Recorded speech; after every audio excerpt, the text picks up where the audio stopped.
6th day of Menachem Av, and we are up to Daf Zayin Amud Aleph of Maseches Pesachim, our 11th day of Amud Yomi. Hope everybody is doing well as we continue with the Gemara that we left off with at the bottom of Daf Vav Amud Beis.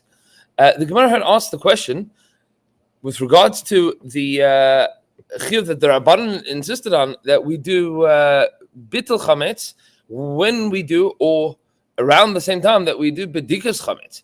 And the Gemara had explained that the rationale behind doing bittul chametz is maybe bedika doesn't catch everything. Maybe after you've done your bedikas chametz, shema yimtza gluska yafe, maybe you're going to find delicious something, and then you're going to want to eat it, or you're not going to want to eat it now, but you're going to want to take ownership over it, and then you're going to want to eat it later, and then you would automatically already have had ownership over it. It would not be butter at that point in time. It belongs to you, and the Gemara asks the question: how big are these crumbs? So, are they batal by definition? Or they're not batal? But that was yesterday's discussion. So Shema Yimtzah Glus Kayav is not. It's not that it was batal, and now you're going to take ownership. That would be a problem. That's why we do bedika and not just bittul. But why do we do why do we do bittul once we've done bedika? Because maybe you're not going to catch everything.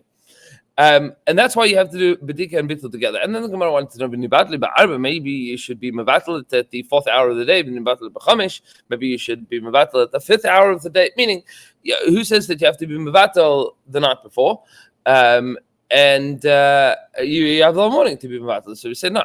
Kevin the lavzman isuru. This is the bottom line. Daf Zayin Amud Aleph. Kevin the lavzman isuruhu velavzman biuruhu dilma pasha v'lo mevatel. Because there's no hook to connect it to, you're not going to end up being mevatel it. You're going to forget to do it and end up owning chametz. Says the Gemara, okay, but v'nibatle b'shish. Let's say that you should be mevatel it at the 6th hour of the day. The 6th hour of the day is when the chametz becomes aser mid'oraisa. Says the Gemara, the isur d'Rabbanan. No, that's not going to be good enough, because there's an isur d'Rabbanan on it already from earlier. We saw according to Rabbi Meir and according to Rabbi Yehuda different times of when the isur of chametz kicks in for ownership and for eating, because we have to have that buffer zone. Says the Gemara, ki d'oraisa time, and that becomes like a din d'oraisa. V'lav b'shusa time, and already the Rabbanan have rendered your chametz not yours. Meaning they're saying we're going to treat this as the din d'oraisa, which means that it's asur in the sense that it no longer belongs to you. You're not allowed to own it anymore. And the same penalty as a bar b'shus harabim kicks in, and that now this thing is something that you have no control over, and you do not, and you're not allowed to own, and therefore you're not going to be able to be mevatel at that point in time. Now, of course, our practice, halacha l'maaseh, is that we are mevatel twice. We are mevatel that which we know, and that which we know about. Only once we have done bedikas bir chametz. Bedikas chametz, we check for things that we don't know about. Anything that we don't know about. The things that we know about, we're still holding on to, so that we can do the mitzvah of beer the next day. But once we've done the beer, that's where you see all the signs and all the machzorim, and by all of the beer chametz, and we send out on the WhatsApps that everybody should do bittul chametz at that point in time again. And we should point out that if you did do bittul chametz in the 4th hour of the day, the 5th hour, it does work. It does work. But not once the chiyuv kicks in, once the isur kicks in, even on a level of the Rabban. The Amar of Gila, Amar of Chiyuv bar Yosef, Amar Rav. So this goes back to a statement of Rav, HaMekadesh Misheshos Umala. If a person wants to get married from 6 hours of the day and onwards, this is a hypothetical, not necessarily a practical question for an Erev Pesach, but a person wants to get married in Erev Pesach, Misheshos Umala, from the 6th hour of the day and onwards. Very busy day to get married. Auspicious, very busy. Says the Gemara, afilu b'chitei kurdin yasa, ein chashim l'kiddushin. Even if he used these chitin of kurdin yasa, what exactly a chitin of kurdin yasa? So, chitin of kurdin yasa are chitin that are grains that are excessively hard. Rashi says Hatzimchin Bahari Ararat. They come from Hari Ararat, where the Teva landed somewhere in Turkey, probably. So Kashenheim, very, very hard. Va'afilu hachi en chayshim l'kiddushin. And in such a case, we're not going to be chayshish. Even in such a case, we're not chayshish for kiddushin. Why? In ba'alei mayim, if they got wet. Af al gav the asi isa hanas chametz derabanan d'sheish umafkia kiddushi Torah. Even though what we are going to be doing is we're going to say that what the Chachamim came along and said is that this is potentially chametz, and that is going to undo the kiddushin, the marriage that you made, which would be true on a level of daraisa. So a guy takes a handful of grain, as long as it's something that is more than a shavet pruta, and he hands it to a woman, and he says, "Hareat mikudashas li bechiti kudin yasa." So you're going to get married to me, and if you accept this, these grains, so and it's such a far-fetched situation that they would be chametz because they're like hard as rock. But if they get wet, these things, essentially, that's what we're talking about, is that they got a little bit damp. There's no ways that they became chametz. No, the chametz that they might become chametz. And in kiddushin, there's not even a question that there's no kiddushin that happened. Meaning the Rabbanan came along and they said that thing doesn't belong to you, and therefore you cannot be mekadesh an issue with it. One of the litmus tests that exists in Shas to know whether or not something belongs to you is whether or not you could use it, whether a guy could use it to be mekadesh an issue. What Rashi is telling us here is that what Rav Gidel in the name of Rav Chia Bar Yosef in the name of Rabbi is telling us is that if you try to be mekadesh nisha with these things, it's not going to work. Means that the din d'Rabbanan of your lack of ownership of chametz, that's going to generate an undoing of the kiddushin, which would have worked on a level of deraisa. So we say, okay, ulevata isura lo'imatam mevatalei. Why can't I be mevatal the isur once? Why can't I be mevatal it once it is us already? Meaning, why can't you be mevatal chametz from 6 hours and onwards? We have a proof to the contrary. Vatan, you have a brisa a person is in the middle of the beis medrash. And he remembers, it's chametz in my house. Mevatle beliba. He can be mevatal in his house. Whether it's Shabbos or whether it's Yantiv. So now the Gemara asks the question, hold on. Bishlam is Shabbos, this makes sense if it was Shabbos Mishkachas, so we have such a case. As if the 14th of Nisan, like we have this year, this previous year, was an Erev Pesach Shechalias for Shabbos.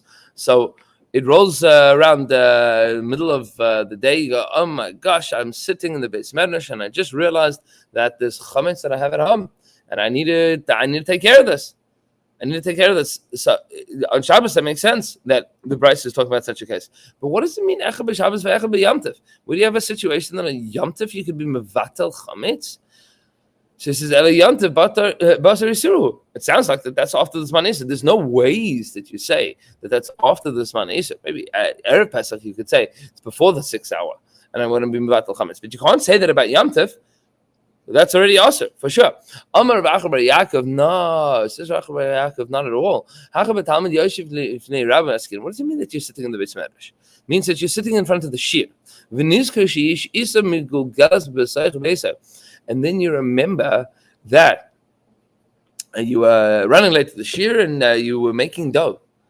And then I still have dough that's in my house, and if I don't get back there, it's going to become chametz, meaning it's not chametz yet, but it's going to become chametz within 18 minutes. So it's a quick commute to the Beis Medrash. You started kneading the dough, and then you left, and you went to the shir, and you sat out of the shir, and now you go, oh my gosh, there's 3 minutes left. It says, now you're concerned that this is going to turn into chametz. Then you have the ability to be mevatel it before it becomes chametz, and that would be true both on Shabbos and Yantiv. Now, it sounds a little bit crazy to us. We'll see a little bit later in the Amud that this was normative thinking. People made matzah on Pesach itself. Made matzah. They took dough, they took flour, they took water, they kneaded it into a dough, and they made like lafa. They made that on Yantiv, fresh matzahs. if you were doing that and I forgot, so now you might, I'm making that for the Suda for later. I forgot that I still have some dough that's rising. It's going to turn into chametz. You can be mevatel right then and there. Says the Gemara Daikanami Diktani. This also makes sense to say pshat in the brisa like this, because let's take a look at the lashon of the brisa. He was sitting in front of the Beis Medrash. Shmamina. We learn from this that he's sitting in the Beis Medrash. It's not just stam that he was out of the house. It's not that he was sitting in children. He was sitting in the Beis Medrash. So why is it that we're talking about a Talmud Yoshev Lifnei Rabbi? So a Talmud sitting in front of his Rebbe. So this is that he doesn't want to just walk out of the shir. So everybody else would be sitting in the middle of something else. You'd get up and you go home and take care of it. But a Talmud Yoshev Lifnei Rabbi doesn't want to get up in the middle of shir. That would be rude. So yeah, that's why I'm worried. I'm worried that the chametz is going to become that the matzah is going to turn into chametz, and I don't want to be the guy that stands up in the middle of the shir. It's not covered arav, so that's where you have to be mevatel believer. Says the Gemara, Amar Rav Bar Yaakov, Amar Rav. Says Rav Bar Yaakov in the name of Rav, pas she'ifsha. If you have bread that became moldy, now bread, pas, the word pas could either mean chametz or matzah. So you have pas she'ifsha. You've got this basket of moldy stuff in it. Kevin sherav matzah muteres. Since the majority is matzah, this would be mutter. Meaning, if the majority of the stuff, and somewhat of machlokes Rishonim, where the majority of stuff that you usually put in there, that you have put in there this time, is matzah, that would be mutter. Meaning, the majority rules here. You want to know there's moldy stuff in here. You don't know. You don't know if this is matzah, if it's chametz, but there's some moldy stuff on it. So is it chametz? Is it matzah? So what's the case? If you know that it's chametz, meaning you know that this is chametz, so kiravsa matzah may have it. Who cares if the majority is matzah? If there's other stuff that's matzah, if you usually use this for matzah, if you know that this is chametz, it's chametz. There's nothing to talk about. Says no. You don't know whether this is chametz or matzah. My area. What are you going to say? So if that's the case, so my area ki ravs matzah. Well, then why are we talking about a case where you usually have matzah here, or there's a majority of matzah that was there? I feel like you later have some matzah. Nami nezavasa basha. I mean, even if you don't usually have this as your matzah container, but if you know that this is matzah, so nezal basar. So then let's go according to the most recent usage. You have a basket. You don't know if the stuff in there is chametz or the stuff in there is matzah. So who cares whether the majority of the time it's used for chametz or the majority is used for matzah? Just go according to what you have most recently used it for, which, if it's chametz, would be chametz, and if it's matzah, would be matzah. Says the Gemara, we have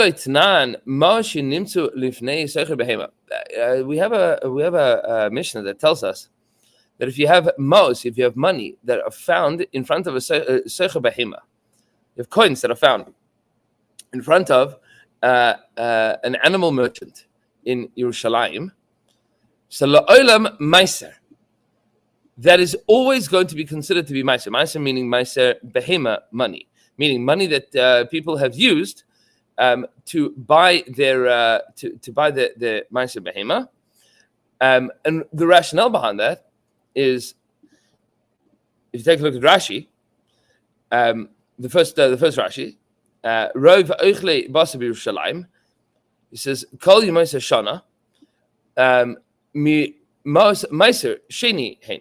Most of the meat that's eaten in Yerushalayim is Meiser Sheni meat, meaning people have taken money, they have been poided, they have redeemed their Meiser Behema onto that money, and then they take the money to Yerushalayim. Because they didn't have enough, you couldn't eat all of your behemoths. If you had lots of mass behemoth, you're a wealthy guy, you've got lots of animals, you couldn't finish eating all of it. And then you can give them to people. And now, once you've pawned it off onto money, now you can give that to people and eat them and they'll be able to eat it with the Kedush Mass Behemoth. So this is the Ikar Achilas Mas Meiser Shlomim Hayu. Sorry, the Ikar Achilas Maus Meiser, and the majority of the time that people would eat from these coins, that would be from Meiser. So Shlomim Hayu Mivin Mehem, they would bring a Korban Shlomim, like we said in Maseches Menachos Hilkach. People would go off and they would buy animals. The chol's man sheyesh lemaus meiser and a motzi mais chol. Because for as long as you have maus meiser that you cannot use anywhere outside of Yerushalayim, you wouldn't want to use your maus chol. You don't want to use your other money. There's certain money that you can only use now for behemoths in Yerushalayim. So va'afal gav the igram emar shmami na hamocher naflu maus chulin hin asaf derais the chumra. And even though we have a principle that coins that fall from the hand of a moicher, they could be chulin, they could have kedusha, they could be meiser. So this is a sof derais the chumra. Meaning, our assumption is that any money that's found in front of a sof behema is money that has dropped after being redeemed, or is going to be used to purchase an animal. Says the Gemara Yerushalayim, but Bahara Bayis, on Harabayis, the same assumption. Anytime that you find a coin on Harabayis, you can assume that is chulin. Why exactly would you assume that that's chulin? Is because once you have entered Harabayis, you've already bought all the animals that you buy. So the money that you have is now not going to be is not going to be meiser money. The money that you have now is going to be chulin money, and that's what you have left, because you've already spent all your meiser money. Says the Gemara Yerushalayim b'shas haregel meiser. If in Yerushalayim, during anywhere in Yerushalayim, the Brisa says, the Mishnah says b'shas haregel during the Yom Tov, you need to assume that that's meiser. B'shayim asashana chulin. But during the rest of the year, you can assume that it is chulin. That's the assumption. So what's the what's the proof? Is what is the most normative usage? Meaning money that's found in Yerushalayim. So what is the money in Yerushalayim? Coins in Yerushalayim, what are they usually used for? Rav Shmaya says, Rav Shmaya, son of Zera, my timer, what do we say? Since they sweep the streets of Yerushalayim every single day, I'm reading, it comes out that we say, whatever was left there yesterday has already been swept up. I mean, they clean the streets. Anything that's left has already been cleaned up, which means that which fell today. And this is something brand new, meaning whatever coins you found today are found today. They're today's coins. So so to here also maybe we should say that that we care about not what used to be done or what wasn't done. That the first bread that was here is gone. And this is a today pass, is a today bread. Today bread means if it's on Pesach, matzah, and if it's before Pesach, chametz. Meaning we should assume that whatever was left in the basket was eaten. If it was from 2 days ago, it was chametz that was eaten, and if it's today, then there was matzah. It depends. The assumption is that things are used for the thing that is most current. That's the upshot of what the Gemara has concluded so far. And now going back to the question that Rabbi Ravuna asked is Pasha Ifsha. If you have a basket that has some moldy bread at the bottom, meaning you cannot recognize as a chametz, as a matzah, what we're saying is ostensibly what we should care about is, what is the day of the week? Is it a chametz day of the week, or is it a matzah day of the week? And then you'll be able to determine whether this is chametz or matzah. If it's Erev Pesach, you say, "Ooh, this is chametz," so throw it out. And if it is 3 days into Chol Hamoed, you say this is matzah, and then you can eat it, even though it's shtickle moldy that you cannot tell the difference. But nevertheless, says no. This is a totally different case because we have a good reason to assume that this is not current. What's the good reason? Is that now it's moldy. Shani hacha, it's different here. De ifusha moichiach eloya, because its moldiness tells you a different story. It proves something different about it. It says the Gemara, ifusha moichiach eloya, but if its moldiness is going to tell you a story about it, ki ravsa matzah may have it. Then who cares if the majority of the time this is used for matzah? Meaning that, what does that clause do for you? Ki ravsa matzah, maybe even the rest of the year, you only use this for your matzah stuff. This is your matzah basket. You're just not sure. Was this used Erev Pesach to put chametz on? What difference does it make? Once this is moldy, and now we don't know what time period it's from, so then who cares if this is usually the matzah basket? If there's a suffix now, so it could be anything. Amar Rabbi says, no, let's say Mashiravsa matzah. Don't say that there's more matzah than chametz in the vessel. Say Shirabu Yimei matzah iluya, that we're in the middle of Chol Hamoed and there've been many days of matzah already. Meaning, it's moldy, sure, but maybe it's moldy matzah from like a couple days of Chol Hamoed. We're talking about a case that it's the middle of Chol Hamoed Pesach. Sometimes you use this basket for matzah, sometimes you use it for chametz. But if now it's the fourth day of Chol Hamoed, you're on your way to Shvi Shel Pesach, and you've had, I forgot what's in this basket. So you don't go back to what do I usually use it for. You say, no, it's probably matzah because we clean out everything regularly, and if we didn't clean this out, so then sure, then it's likely that this is going to be matzah. Says the Gemara, Ihachi pshita. But if that's true, then that is very obvious. It's very obvious. If you're 4 days into Chol Hamoed and you see something moldy in a basket that's usually used for matzah, so then, okay, you should assume that it's matzah. What's this whole chiddush here? No, but you do need this din. Why? The ifushim meruba, because what happens is this is super moldy. And now there are two ways of understanding what is in this basket. What are you going to say? Kevin the ifushim meruba, since this is really, really moldy, this is gross. This is a dead giveaway that this is chametz from before Pesach.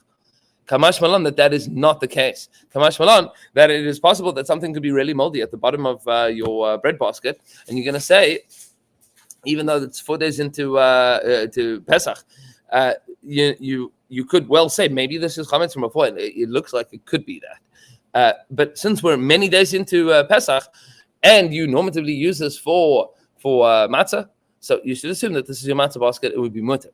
So we say, Kevin the Rabbi, you may matzah eluya amrina. Let's explain what might we think if something's super moldy. So then you should say that this is chametz. So we say no. Given the Rabbi matzah eluya, since there have been many days of matzah, I mean, what do we say? Kol yom v'yom nama chamima afa.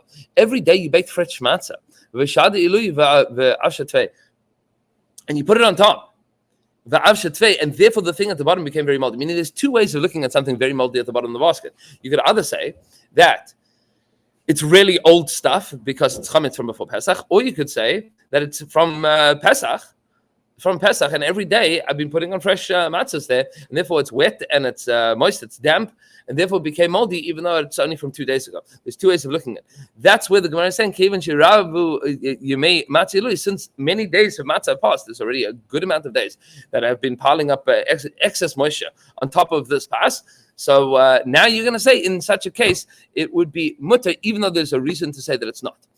So you say, well, we are always assuming here, based on our story of the Maos that are found in Yerushalayim, that we always go basar basra, that we go according to the last usage of it. Meaning, if the last thing that you used was matzah, we're talking about yemei matzah. So now we're going to say that this is a matzah day. But if it was in the middle of the first Erev Pesach, so we're going to say that it's chametz. We go according to the last usage. Vatanya, Rabbi Yosef bar Yehuda, Rabbi Yosef bar Yehuda says, Teva shenishtamshu ba'maos chulin u'maos meiser. If you have a box, a pushka, that sometimes you use for maos chulin and sometimes for maos meiser.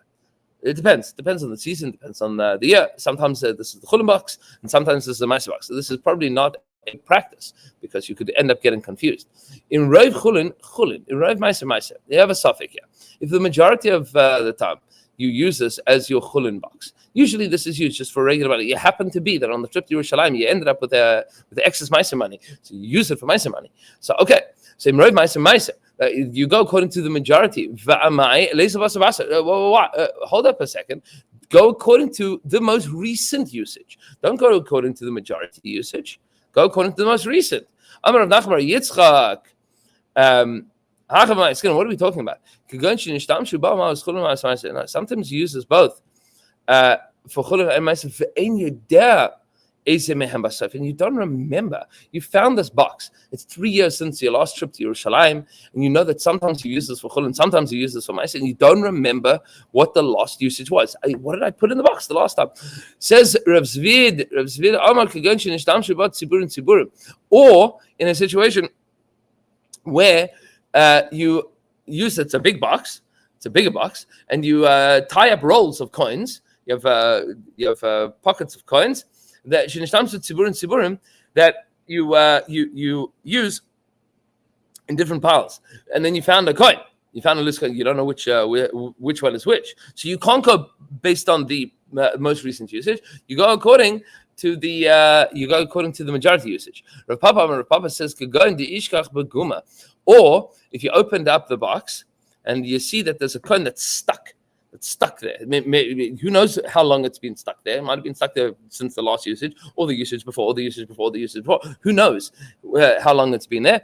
In such a case, says the Brisa, what Rabbi Yossi Bar Yehuda told us, in Rov Chulin Rov Ma'aser, that you can go according to the majority. So that would be the majority is true in a case where you don't have any clear evidence about the previous usage of these coins.